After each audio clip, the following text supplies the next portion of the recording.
올해 초 인도네시아 통계청은 2020년 인구조사 결과를 공개했습니다. 인도네시아는 1961년 첫 인구조사 이래 2020년까지 총 7차례의 조사를 실시했으며 지금은 1997년 제정된 법률 제16호에 따라 매 10년 주기로 시행하고 있습니다. 조코 위도도 대통령은 이번 발표에 앞서 인구조사 데이터는 다양한 정책 영역에서 계획을 수립하는 데 필수이며 국가의 미래 시나리오를 투영하는 데 사용할 통합된 데이터 생산을 목표로 한다고 강조했습니다. 조사 방법에 대해 먼저 알아보겠습니다.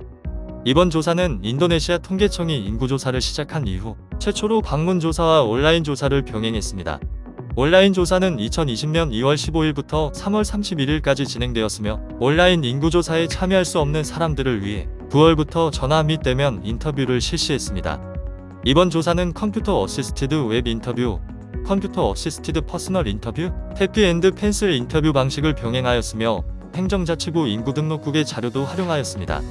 이후 통계청은 2020년 인구조사 데이터를 토대로 표본 인구조사를 추가로 시행했으며 대략 400만 가구를 대상으로 했습니다. 표본 조사는 응답자들에게 개별 특성, 이주, 노동, 건강, 교육, 주거, 출산율, 사망률 등 다양한 주제에 대한 총 82문항으로 구성했습니다. 그 외에도 국내외 인도네시아 시민들의 자료를 수집했으며 인도네시아에 1년 이상 거주한 외국인도 조사에 포함했습니다. 다음으로는 인구 규모 및 증가율에 대해 알아보겠습니다. 인도네시아 통계청이 펴낸 보고서에 따르면 2020년 9월까지 인구 규모는 총 2억 7,020만 명으로 집계됐습니다. 이는 2010년에 시행한 인구조사와 비교했을 때 연평균 326만 명의 인구가 증가했습니다.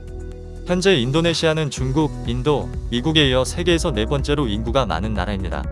과거 유엔이 발표한 인구 예측에 따르면 인도네시아는 2050년까지 인구가 계속 증가할 것으로 예상했으며 이러한 인구 보너스로 향후 30년간 풍부한 노동력뿐만 아니라 거대한 소비 시장이 형성될 것으로 기대하고 있습니다. 그러나 인구 규모에도 불구하고 빈곤율 개선이 이루어지지 않는다면 소비 시장의 성장은 제한적일 가능성도 적지 않습니다. 인리는 1960년대 후반부터 GDP가 꾸준히 증가하여 중산층이 증가하고 구매력 역시 향상되고 있습니다. 그러나 코로나19 대유행과 맞물려 2020년 기준 1인당 국민소득은 56.9 100만 IDR로 감소했습니다. 통계청 자료에 따르면 감염병 유행 이후 인도네시아의 진위 개수 역시 증가했는데 2020년 9월 0.385를 기록하며 전년 동월 대비 0.005포인트 상승한 것입니다. 인리 통계청은 2020년 9월 기준 총 인구 중 빈곤 계층은 10.19%로 2017년 이후 처음으로 10%대를 넘어섰다고 밝혔습니다. 인리 정부는 빈곤층 구제를 위해 월 수입 IDR 500만 미만의 근로자에게 2개월 주기로 60만 IDR을 지원하겠다고 밝혔으며 2021년 총 지원 규모는 6.279조 IDR로 알려졌습니다. 현재 인도네시아의 인구 증가율은 2000에서 2010년 1.49%에서 2010에서 2020년 1.25%로 낮아졌는데 인구조사 사상 가장 낮은 수준을 기록했습니다.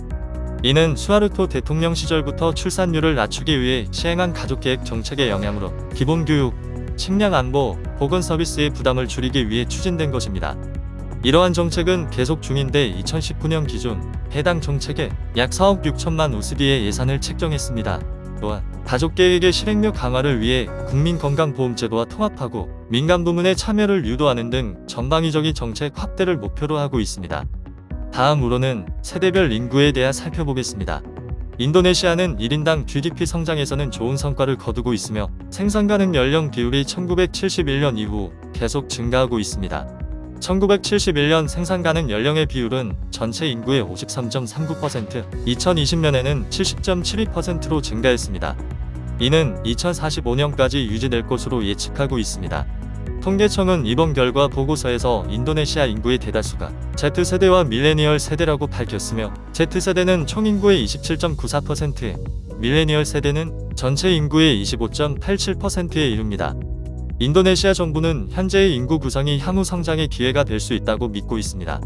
따라서 정부는 Z세대와 밀레니얼 세대들이 향후 20년간 소프트 파워를 갖춘 인력이 되도록 정책적으로 지원하겠다고 밝혔습니다.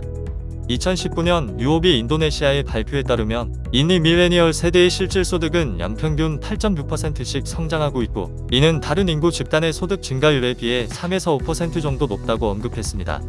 밀레니얼 세대는 수입의 50%가량을 포이스 라이프스타일, 수가, 스킨, 선, 스크린에 쓰는 경향이 있는 것으로 나타났는데 이러한 소비 성향에 주목한 소비재 기업들이 주요 마케팅 대상으로 삼고 있습니다. 인도네시아의 성비는 어떻게 구성되어 있는지 확인해 보겠습니다. 통계청은 2020년 인구조사 결과에서 인도네시아의 총 남성 인구가 1억 3,666만 명으로 인도네시아 인구의 50.58%, 여성 인구는 1억 3,354만 명으로 49.42%라고 밝혔습니다. 파푸아, 북칼리만탄, 서파푸아 지역에서는 남성 비율이 여성보다 훨씬 높게 나타났고 족자카르타와 술러웨시 남부지방에서는 여성 비율이 더 높은 것으로 조사됐습니다. 인구 밀도는 2000년 1스퀘어킬로미터당 107명, 2010년 124명, 2020년 현재 141명으로 조사됐습니다. 위 지역별 인구 분포에 나타나듯 여전히 자바섬에 인구가 집중되어 있으며 전체 인구의 56.10%인 1억 1559만 명이 거주하고 있습니다.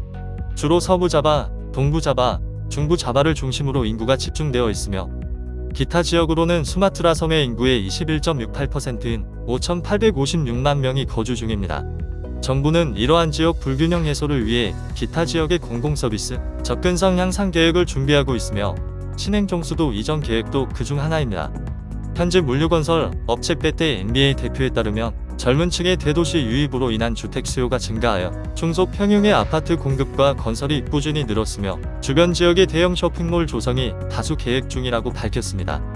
다만 코로나19 확산 후 일부 개발 계획은 중단으로 이어지고 있어 젊은 세대의 라이프 스타일 변화에 사업에 포커스를 두고 그들의 수요를 중심으로 살피는 중이라고 답했습니다. 인도네시아 젊은 인구의 확대와 중산층 증가에 따른 내수 소비의 성장은 현지 진출에 분명한 기회로 작용하고 있습니다.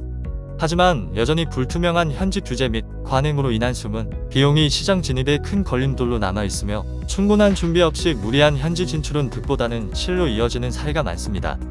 K-팝, K-드라마 등 한류 콘텐츠의 인기로 인한 젊은 인도네시아 세대의 한국에 대한 호감도 상승은 우리 기업의 큰 장점으로 작용할 수 있습니다. 하지만 전통적으로 현지 시장에서 고급으로 인식되어 온 일본 등 기타 경쟁국과 치열한 경쟁이 필요한 점은 분명하게 인식해야 하며 현지의 젊은 세대를 중심으로 기존과는 다른 시장 접근법을 고민해 보아야 할 때입니다. 그럼 이상으로 인도네시아 경제 상식 인구로 보는 시장성을 마치도록 하겠습니다. 감사합니다.